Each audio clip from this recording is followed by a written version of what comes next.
Welcome to Future Foodcast. I'm Pam Miller, your host. Today's guest on our show is really going to blow your mind. We have Daan Luining. He is the founder and chief technology officer with Meatble. Welcome to the show, Daan. Pleasure to be here. Yeah, we are so happy for you to share what you are doing at Meatble with our audience. But why don't you tell us what's happening over there? Because you have some real great innovation going on. Yeah, thank you for that. It's pretty absurd concept, pretty out there, but I can put it in a nutshell. What we're basically are doing is taking a cell, which is the fundamental building blocks of life, from an animal, real animal, pigs, cows, chickens, what have you, and then we place this in a closed environment where we're feeding the cells for them to grow, multiply, and this way we can actually produce real meat, but then without slaughtering an animal ever again. Okay, this is a novel concept. I'm sure a lot of our audience hasn't heard of such a thing. So you're able to actually kind of recreate. It's not a moving, breathing animal, but it is the meat of the animal out of the actual cells. Yes, So, yeah. absolutely. Well, you're saying that they're not breathing, but cells need oxygen. So in this environment, and this is what we call either a fermenter or a bioreactor, you have different word for it. It's basically the same if you would be making beer, and you still need to add oxygen to it so the cells can breathe because we're replacing the body of the animal with a system that we control, so we can optimize and interact with the cells in a way to make sure that we're only creating the part of the animal that we actually are eating, which is the muscle and the fat of the animal. Right. So interesting. Yeah. So it's not actually have no lungs for breathing traditionally like we think of, but obviously the cells are alive and need to breathe. So you add the oxygen in there. Well, what kind of I mean, help me understand as a layperson, like how you even do this and how long it takes. Like what are some of the advantages of what you're doing and challenges? Well, first, of course, I mentioned that you don't need to kill animals ever again. And I think that's pretty great. Not necessarily my main uh, goal to achieve, but because I really like food and I think that having enough to eat for as much people as possible with high quality product is, for me, the biggest driving goal for doing this. The benefits come in a multitude depending on what you really care for. So if it's animal welfare, if it's food, if it's environment, because this technology allows us to reduce the water that's needed for making this product, also the land use, and also the greenhouse gas emissions that usually accompany animal husbandry are severely diminished. So this technology could be like a new agricultural revolution, not necessarily replacing farmers or the way that we're producing food right now, because the amount of food that we're producing on a yearly basis is staggering. It's about 350 million tons of meat every year. So it's a huge success. It's a huge success. Meat is a success product. But now we've come to a point where we need to add new options to it to make sure that we have enough to eat and that we don't have to overproduce more animals on the planet in the limited land that we have for this. Right. So some of the challenges moving forward with the population growing and the limited resources, technology like yours and your whole system that you're creating is going to help alongside with the traditional farmers that have been raising meat. I mean, we could do both, right? We should do both. We should do both. Okay. The best strategy for a species, especially specifically like ours that consumes a lot, is to have a diverse source of food. You don't want to put literally and figuratively all your eggs in one basket, because if that basket drops, then you're in a problem. Ask Irish people, that you grow more than just potatoes, because that went wrong pretty bad, and that's why having diversity is going to be needed to make sure that you have a robust food system for the future. Because if stuff happens that are out in your control, you can get into a very dire situation very rapidly. So that's why having backups and alternatives and better ways of producing or new ways of producing is a wise thing to do.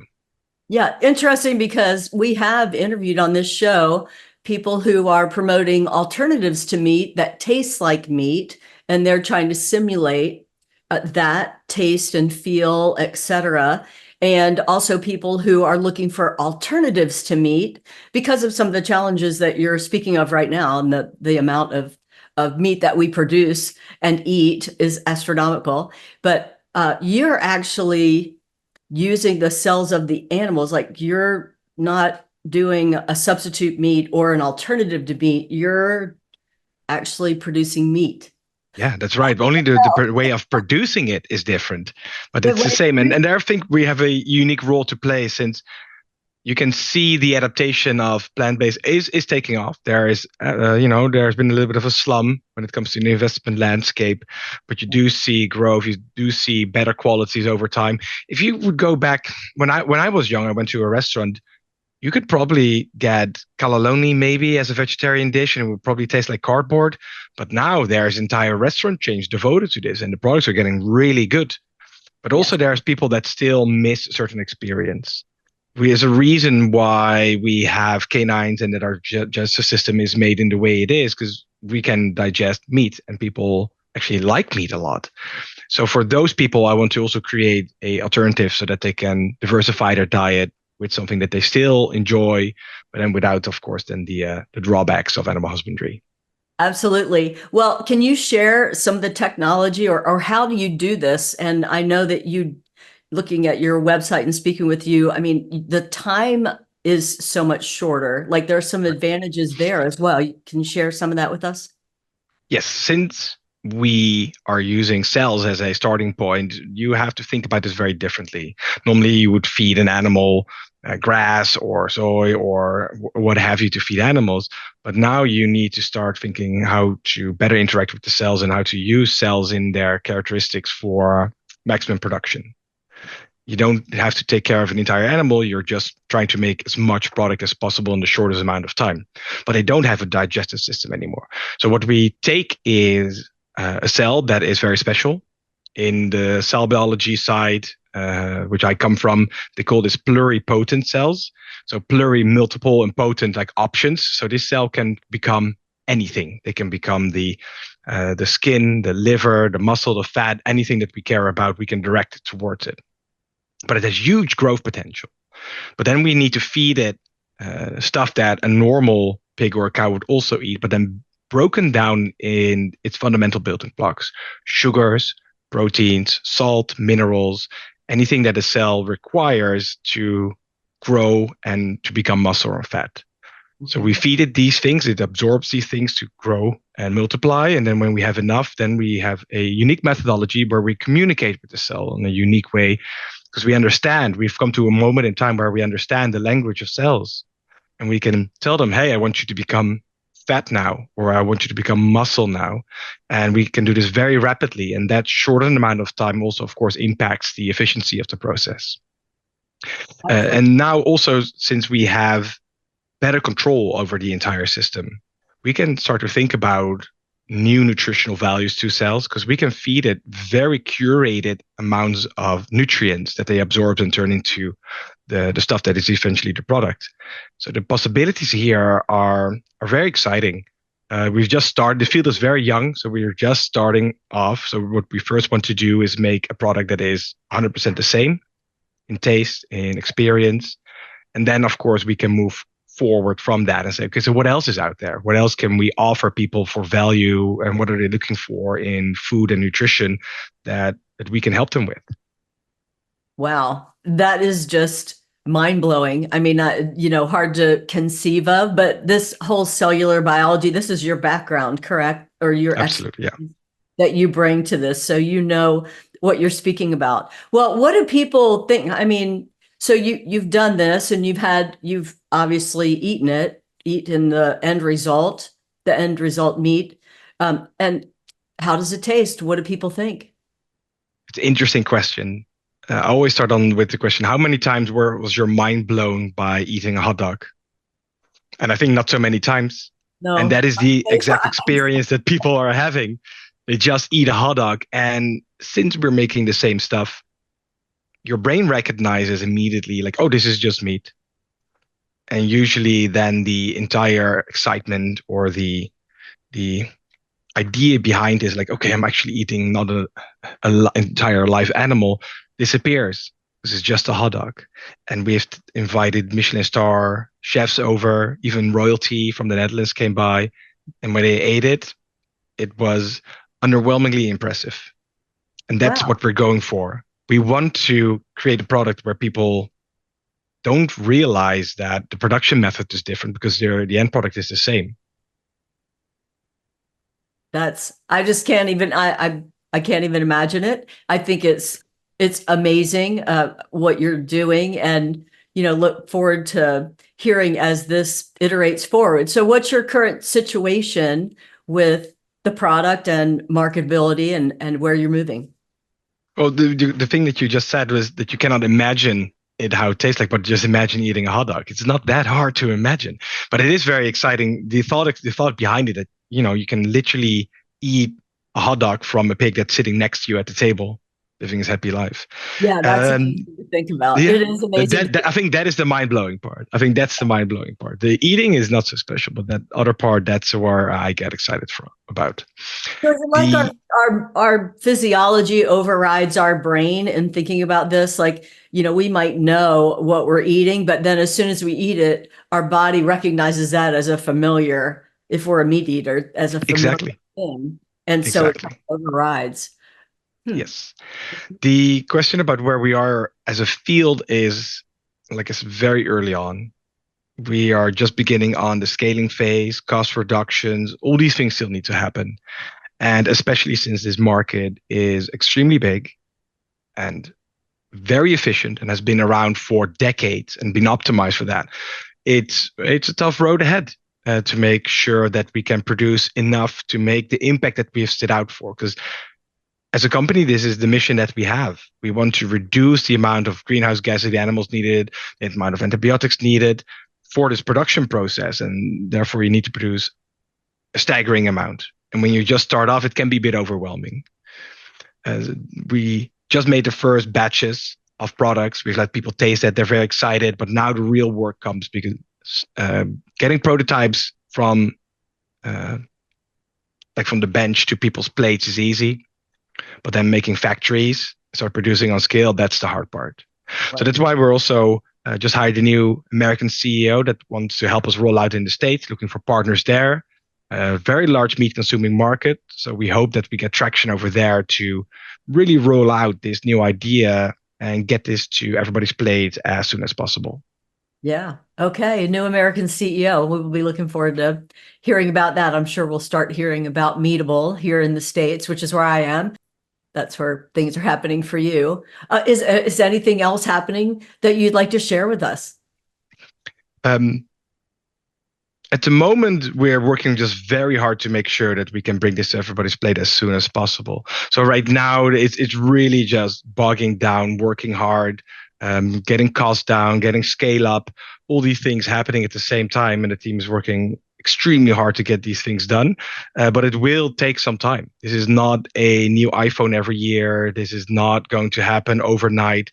Um, this will be a slow, gradual process where we'll introduce this to markets, for example, Singapore first, where they have a very forthcoming regulatory system because they don't produce any food themselves.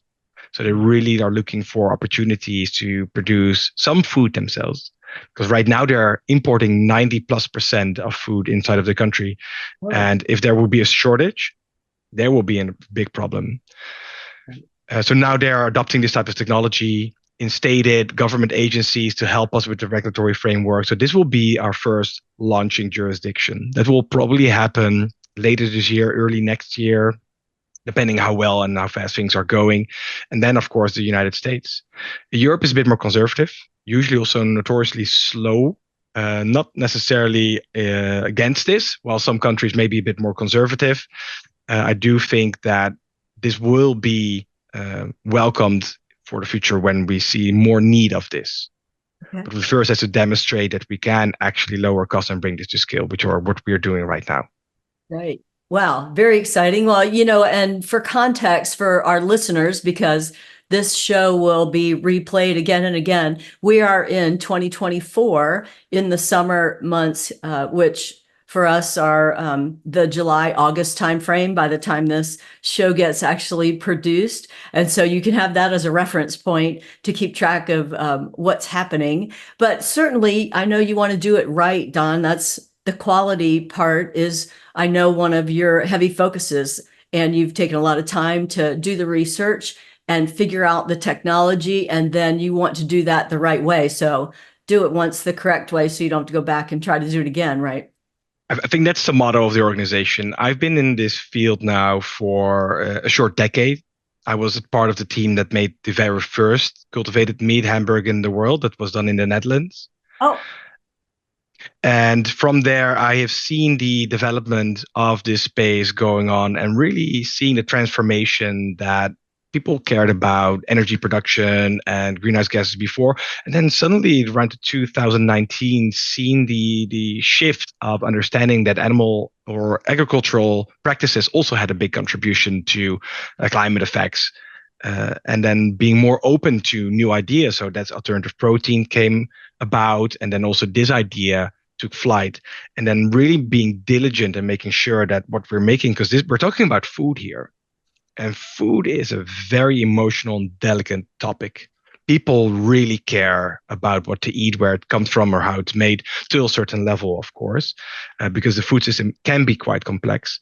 But everybody eats. This is not just some gadget or some app that you're making. Everybody eats. So you have to be very careful and diligent about what you're doing and really demonstrating value, because else people will reject it. And I think one of the three key things that we want to achieve and need to achieve for consumers to adopt this new idea and this new product is, one is taste. If it doesn't taste good, nobody will eat it. It's clear as day. That's by far the most critical metric that you have to achieve as a food product. It has to be delicious. Second is cost. If nobody can afford it, then it can be as delicious as you want. But if nobody can buy it, then who cares, right? And the third is skill, because so many people need to be fed. You want to make sure that you produce enough so that you can make the impact. So those three key things will be necessary for us to be successful.